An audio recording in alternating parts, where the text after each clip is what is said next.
yaitu steril, membela citra buruk. Gambar yang buruk itu adalah salinan bergerak. Kualitasnya jelek, resolusinya di bawah standar. Saat dipercepat, kualitasnya memburuk.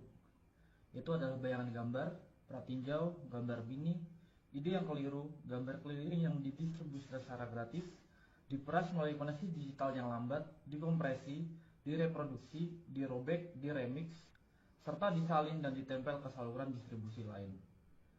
Citra berkualitas rendah adalah kain lusuh atau sobekan sebuah AVI atau JPEG.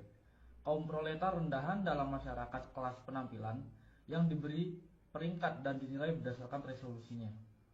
Citra berkualitas rendah telah diunggah, diunduh, dibagikan, diformat ulang, dan diedit ulang. Ini mengubah kualitas jadi aksesibilitas, nilai pameran jadi nilai kultus, film jadi klip, kontemplasi menjadi gangguan. Citra tersebut dibebaskan dari brankas bioskop dan arsip dan didorong ke dalam ketidakpastian digital dengan mengorbankan substansinya sendiri. Citra berkualitas rendah cenderung ke arah abstraksi. Ia adalah ide visual dalam proses pembentukannya. Citra buruk tersebut merupakan generasi kelima yang ilegal, gambar asli yang terdistorsi. Silsilahnya meragukan, nama filenya sengaja salah ija. Seringkali gambar ini melanggar warisan budaya, budaya nasional, atau bahkan hak cipta. Gambar ini diwariskan sebagai umpan, jebakan, indeks, atau sebagai pengingat akan bentuk visualnya di masa lalu. Gambar ini mengejek janji-janji teknologi digital. Tidak hanya seringkali terdegradasi hingga hanya menjadi buram yang terburu-buru. Bahkan orang pun ragu apakah gambar ini masih bisa disebut gambar sama sekali. Hanya teknologi digital yang mampu menghasilkan gambar yang begitu buruk seperti ini. Gambar yang buruk adalah hal yang lazim di zaman sekarang. Gambar-gambar yang terbuang dari layar, puing-puing produksi audiovisual, sampah yang terdampar di pantai ekonomi digital. Mereka menjadi saksi atas dislokasi, transfer, dan permintaan gambar yang penuh kekerasan. Percepatan dan peredarannya dalam siklus ganas kapitalisme audiovisual. Gambar-gambar yang buruk diseret ke seluruh dunia sebagai komoditas atau perwujudannya, sebagai hadiah atau sebagai anugerah. Mereka menyebarkan kesenangan atau ancaman kematian, teori konspirasi atau bajakan, perlawanan atau kebodohan. Gambar-gambar yang buruk menunjukkan hal yang langka, yang jelas, dan yang tak terbayangkan, yaitu jika kita masih mampu menguraikannya. 1. Resolusi rendah. Dalam salah satu film Woody Allen, karakter utamanya tampak buram. Ini bukan masalah teknis, melainkan semacam penyakit yang menimpanya. Citranya selalu kabur.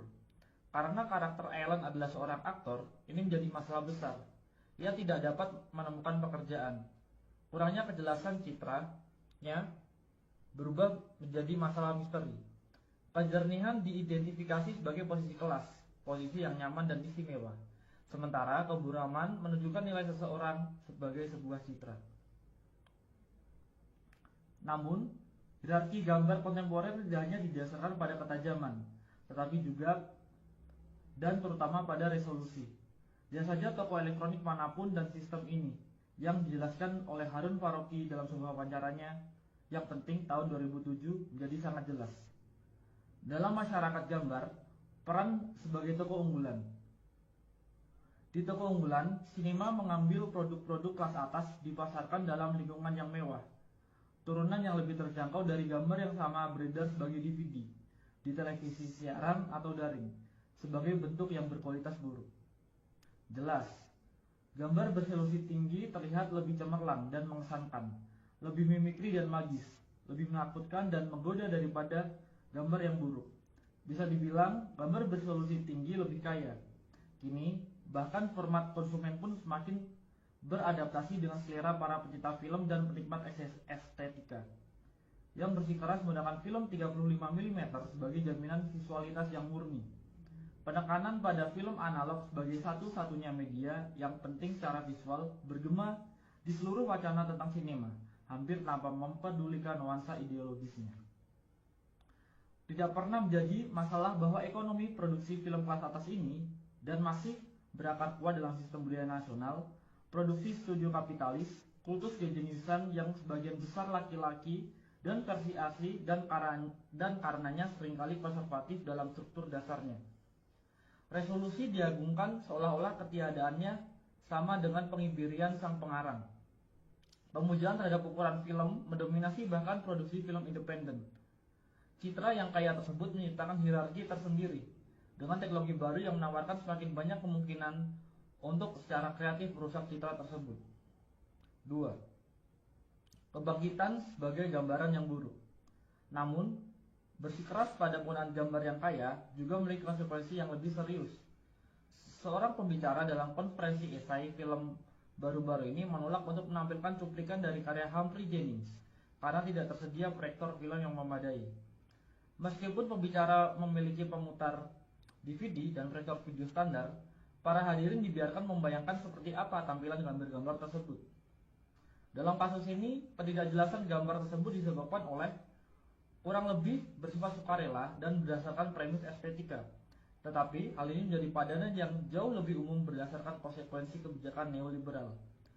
20 atau bahkan 30 tahun yang lalu, restrukturasi neoliberal produksi media mulai perlahan-lahan mengaburkan citra non-komersial, hingga pada titik di mana sinema eksperimental dan esai hampir tidak terlihat. Karena jadi sangat mahal, biaya untuk terus memutar karya-karya ini di bioskop sangat mahal, sehingga dianggap terlalu marginal untuk ditayangkan di televisi.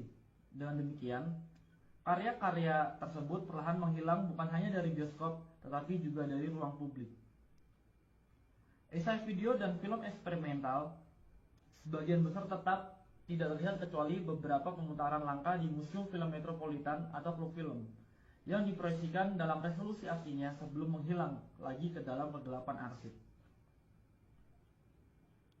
Perkembangan ini tentu saja terkait dengan radikalisasi neoliberal dari konsep budaya sebagai komoditas, komersialisasi sinema, penyebarannya ke bioskop multiplex, dan marginalisasi pembuat film independen.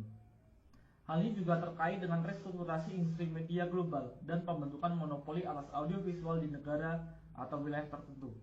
Dengan cara ini, materi visual yang resisten atau non-konformis menghilang dari permukaan ke dalam ruang bawah tanah berupa arsip dan koleksi alternatif yang hanya dipertahankan oleh jaringan organisasi dan individu yang berkomitmen yang akan mengedarkan salinan VHS bajakan di antara mereka sendiri. Sumber untuk ini sangat langka. Kaset berpindah dari tangan ke tangan bergantung pada informasi dari mulut ke mulut di dalam lingkaran tertentu. Dari teman dan kolega. Dengan adanya kemungkinan untuk melakukan streaming video online, kondisi ini mulai berubah secara dramatis. Semakin banyak materi langka muncul kembali ke platform yang dapat diakses publik. Beberapa di antaranya dikurasi dengan cermat, contoh Ubu Web, dan beberapa hanya berupa tumpukan barang, yakni YouTube. Saat ini setidaknya ada 20 torrent esai film Chris Marker yang tersedia secara online. Jika Anda menginginkan retrospektif, Anda bisa mendapatkannya. Tapi ekonomi gambar berkualitas rendah lebih dari sekedar unduhan. Anda dapat menyimpan filenya, menontonnya lagi, bahkan mengedit ulang atau memperbaikinya jika Anda merasa perlu, dan hasilnya beredar. File AVI buram dari karya-karya agung yang hampir terlupakan dipertukarkan di platform P2P semi rahasia. Video ponsel rahasia yang diselundupkan keluar dari museum disiarkan di YouTube. DVD sajian tontonan para seniman diperdagangkan. Banyak karya sinema avant-garde, esai, dan non-komersial telah dihidupkan kembali sebagai gambar berkualitas rendah, suka atau tidak suka. 3. Privatisasi dan pembajakan. Kemunculan kembali cetakan langka karya-karya sinema militan, eksperimental, dan klasik, serta seni video sebagai gambar berkualitas rendah memiliki makna tersendiri. Situasi mereka mengungkapkan lebih dari sekedar isi atau tampilan gambar. Hal ini juga mengungkapkan kondisi marginalisasi mereka, konstelasi kekuatan sosial yang menyebabkan peredaran mereka secara daring sebagai citra yang buruk. Gambar-gambar berkualitas buruk disebut berkualitas buruk karena tidak diberi nilai apapun dalam masyarakat kelas gambar. Statusnya sebagai gambar terlarang atau terdegradasi memberikan pengecualian dari kriteria tersebut. Kurangnya resolusi pada gambar-gambar tersebut membuktikan bahwa gambar-gambar itu telah dirampas dan dipindahkan. Jelas, kondisi ini tidak hanya terkait dengan restrukturasi neoliberal produksi media dan teknologi digital. tapi juga berkaitan dengan restrukturasi pasca sosialis dan pasca kolonial negara-negara bangsa, budaya mereka, dan arsip mereka. Sementara beberapa negara bangsa dibongkar atau runtuh, budaya dan tradisi baru diciptakan, dan sejarah baru dibangun. Hal ini jelas juga mempengaruhi arsip film dalam banyak kasus. Seluruh warisan cetakan film dibiarkan tanpa kerangka pendukung budaya nasionalnya, seperti yang pernah saya amati dalam kasus museum film di Sarajevo. Arsip nasional dapat menemukan kehidupan selanjutnya dalam bentuk toko penyewaan video. Saingan bajakan merembes keluar dari arsip tersebut melalui privatisasi yang tak terorganisir. Di sisi lain, bahkan perusahaan Inggris pun menjual isinya secara online dengan harga yang sangat tinggi. Seperti yang dicatat oleh Code Washun, citra buruk beredar sebagian karena kekosongan yang ditinggalkan oleh organisasi perfilman negara yang merasa terlalu sulit untuk beroperasi sebagai arsip 16 atau 35 mm atau untuk mempertahankan infrastruktur distribusi apapun di era kontemporer. Dari perspektif ini, citra buruk mengungkapkan penurunan dan degradasi esai film atau bahkan sinema eksperimental dan non-komersial apapun yang di banyak tempat dimungkinkan karena produksi budaya dianggap sebagai tugas negara. Privatisasi produksi media secara bertahap menjadi lebih penting daripada produksi media yang dikendalikan atau disponsori negara. Namun di sisi lain, privatisasi konten intelektual yang merajalela bersama dengan pemasaran online dan komodifikasi juga memungkinkan pembajakan dan pengambil alihan. Hal ini menimbulkan peredaran citra buruk. 4. Sinema yang tidak sempurna. Muncul citra yang buruk mengingatkan kita pada manifesto ketiga klasik untuk sinema yang tidak sempurna karya Juan Garcia Espinosa yang ditulis di Kuba pada tahun 1960-an. Espinosa berpendapat untuk sinema yang tidak sempurna karena menurutnya sinema yang sempurna secara teknis dan artistik mahir hampir selalu merupakan sinema reaksioner. Sinema yang tidak sempurna adalah sinema yang berupaya mengatasi pembagian kerja dalam masyarakat kelas.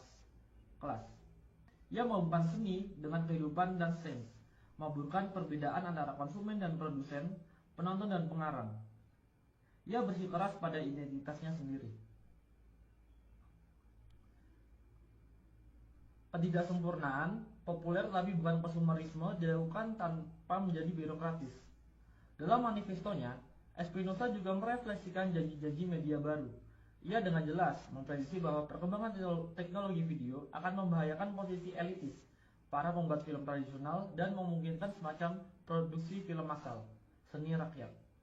Seperti ekonomi gambar yang buruk, sinema yang tidak sempurna mengurangi perbedaan antara penulis dan penonton serta menggabungkan kehidupan dan seni. Yang terpenting, visualitasnya sangat terkompromikan, buram, amatir, dan penuh artefak. Dalam beberapa hal, ekonomi citra yang buruk, hal ini sesuai dengan deskripsi sinema yang tidak sempurna. Sementara deskripsi sinema yang sempurna lebih mewakili konsep sinema sebagai toko unggulan. Namun, sinema yang tidak sempurna, yang nyata dan kontemporer, jauh lebih ambivalen dan afektif daripada antisipasi Espinosa. Di satu sisi, ekonomi gambar berkelas rendah dengan kemungkinan distribusi global yang langsung dan etika remix dan apropriasi memungkinkan partisipasi kelompok produsen yang jauh lebih besar daripada sebelumnya. Namun, ini tidak berarti bahwa peluang-peluang ini hanya digunakan untuk tujuan progresif. Ujar kebencian, spam, dan sampah lainnya juga menyebar melalui koneksi digital. Komunikasi digital juga telah menjadi salah satu pasar yang paling diperebutkan. Sebuah zona yang telah lama mengalami akumulasi modern baru yang berkelanjutan dan upaya privatisasi besar-besaran, dan sampai batas tertentu berhasil. Jaringan tempat beredarnya gambar-gambar buruk tersebut jadi platform bagi kepentingan bersama yang baru dan rapuh, sekaligus medan pertempuran bagi agenda komersil dan nasional. Jaringan tersebut memuat materi eksperimental dan artistik, tetapi juga sejumlah besar pornografi dan paranoia. Meskipun wilayah citra berkualitas rendah memungkinkan akses ke citra yang terpinggirkan, wilayah ini juga dipenuhi oleh teknik komodifikasi paling canggih, meskipun memungkinkan partisipasi aktif pengguna dalam pembuatan dan distribusi konten. Platform ini juga melibatkan mereka dalam produksi. pengguna menjadi editor, kritikus, penerjemah, dan penulis bersama dari gambar-gambar berkualitas rendah. Dengan demikian, gambar yang buruk adalah gambar yang populer, gambar yang dibuat dan dilihat oleh banyak orang. Mereka mengekspresikan semua kontradiksi dari kerumunan kontemporer, oportunisme, narsisme, keinginan akan otonomi dan kreasi, ketidakmampuan untuk fokus atau mengambil keputusan, kesiapan konstan untuk melanggar dan sekaligus tunduk. Secara keseluruhan, citra-citra buruk tersebut menyajikan gambaran sekilas tentang kondisi afektif kerumunan, neurosis, paranoia, dan ketakutan, serta keinginan akan intensitas kesenangan dan pengalihan perhatian. Kondisi citra-citra tersebut ini bukan hanya tentang transfer dan pemformatan ulang yang tak terhitung jumlahnya, tapi juga tentang banyaknya orang yang cukup peduli untuk mengkonversinya berulang kali, menambahkan subtitle, mengedit ulang, dan mengunggahnya. Dalam konteks ini, mungkin kita perlu mendefinisikan ulang nilai sebuah gambar, atau lebih tepatnya menciptakan perspektif baru untuknya. Terlepas dari resolusi dan nilai tukar, kita dapat membayangkan bentuk nilai lain yang didefinisikan oleh kecepatan, intensitas, dan penyebaran. Gambar yang buruk adalah buruk karena sangat terkompresi dan menyebar dengan cepat. Gambar tersebut kehilangan materi dan memperoleh kecepatan. Tetapi, gambar tersebut juga mengekspresikan kondisi dematerialisasi yang tidak hanya dimiliki oleh warisan seni konseptual, tetapi terutama oleh mode produksi semiotik kapital, seperti yang dijelaskan oleh Felix Guattari, mendukung penciptaan dan penyebaran paket data yang ringkas dan fleksibel yang sangat diintegrasikan ke dalam kombinasi dan rangkaian yang semakin baru. Penyederhanaan konten visual ini, konsep yang sedang terbentuk dari gambar, menempatkan dalam suatu perubahan informasi umum dalam ekonomi pengetahuan yang berbagai gambar dan keterangannya keluar dari konteks ke dalam pusaran deteritorialisasi kapitalis permanen. Sejarah seni konseptual menggambarkan hal ini. Dematerialisasi objek seni pertama-tama sebagai gerakan perlawanan terhadap nilai fetisisme visibilitas. Namun kemudian, objek seni yang telah didematerialisasi ternyata sangat cocok dengan semiotisasi kapital. Dan dengan demikian, dengan arti tertentu, pergeseran konseptual citra buruk. Dalam kapitalisme, citra buruk juga mengalami ketegangan serupa. Di satu sisi, ia beroperasi melawan nilai fetisisme resolusi tinggi. Di sisi lain, justru nilai mengapa ia akhirnya terintegrasi sempurna ke dalam kapitalisme informasi yang berkembang pesat, pada rentang perhatian yang terkompresi, pada kesan daripada impresi, pada estetitas daripada kontemplasi, pada pratinjau daripada pemutaran. 5. Kawan, bagaimana ikatan visual Anda hari ini? Namun, secara bersamaan, terjadi pembalikan paradoks. Peredaran gambar-gambar berkualitas rendah menciptakan sebuah sirkuit yang memenuhi ambisi awal sinema militan dan beberapa esai dan eksperimental untuk menciptakan ekonomi gambar alternatif. Sebuah sinema yang tidak sempurna yang ada di dalam maupun di luar dan di bawah arus media komersial. Di era berbagi file, bahkan konten yang terpinggirkan pun beredar kembali dan menghubungkan kembali audiens yang tersebar di seluruh dunia. Citra buruk tersebut dengan demikian membangun anonimitas. Jaringan global menciptakan sejarah bersama. Ia membangun aliansi saat menyebar, memicu menerjemahkan atau salah tafsir, dan menciptakan publik serta debat baru. Dengan kehilangan substansi visualnya, ia mendapatkan kembali sebagai kekuatan politiknya dan menciptakan aura baru di sekitarnya. Aura ini tidak lagi didasarkan pada kekekalan asli, tetapi pada sifat sementara salinannya. Ia tidak lagi berlabuh ke dalam ruang publik klasik yang dimediasi dan didukung oleh kerangka negara bangsa atau korporasi, tetapi mengambang di permukaan kumpulan data yang sementara dan meragukan. Dengan terlepas dari kasanah perfilman konvensional, karya ini terdorong ke layar-layar baru dan sementara yang dirangkai oleh keinginan para penonton yang tersebar. Oleh karena itu, peredaran gambar-gambar yang buruk menciptakan ikatan visual. Demikian juga Vertov pernah menyebutnya. Ikatan visual ini menurut Vertov dimaksudkan untuk menghubungkan para pekerja di seluruh dunia satu sama lain. Ia membayangkan semacam bahasa adamik visual komunis yang tidak hanya dapat memberi informasi atau menghibur, tapi juga merorganisir para penontonnya. Dalam arti tertentu, mimpinya telah menjadi kenyataan, meskipun sebagian besar di bawah kekuasaan kapitalisme informasi global yang audiensnya terhubung hampir secara fisik melalui kegembiraan bersama, keselarasan afektif, dan kecemasan.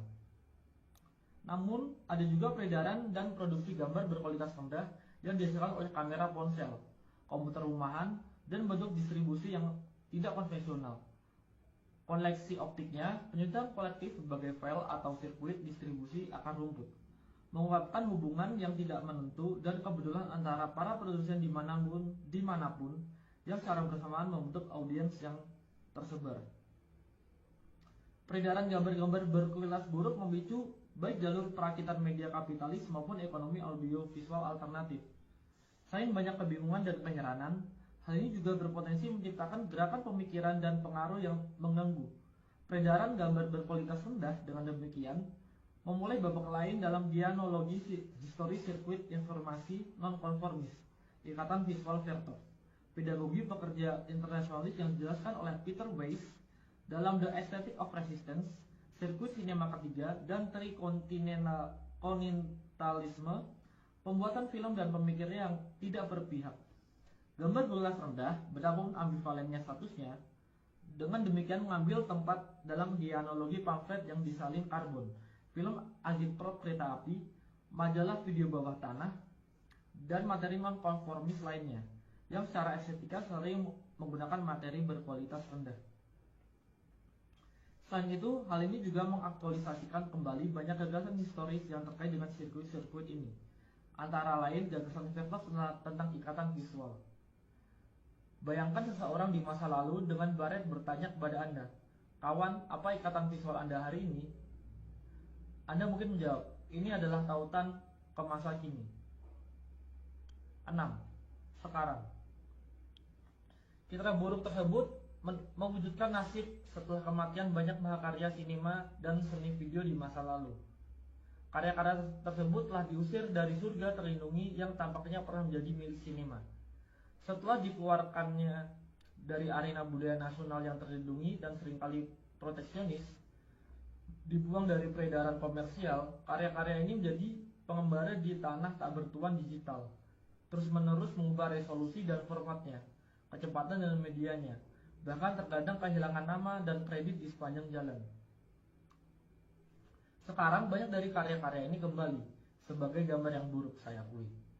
Tentu saja orang bisa berpendapat bahwa ini bukanlah yang asli, tetapi kemudian, tolong siapapun, tunjukkan kepada saya yang asli. Citra buruk tersebut bukan lagi tentang hal yang sebenarnya yang asli dan orisinal. Sebaliknya, ini tentang kondisi eksistensinya yang nyata, tentang sirkulasi kerumunan, penyebaran digital, temporalitas yang terpecah-pecah dan fleksibel. Ini tentang pembangkangan dan mengappropriation, sama seperti tentang konformisme dan eksploitasi. Singkatnya, ini tentang realitas.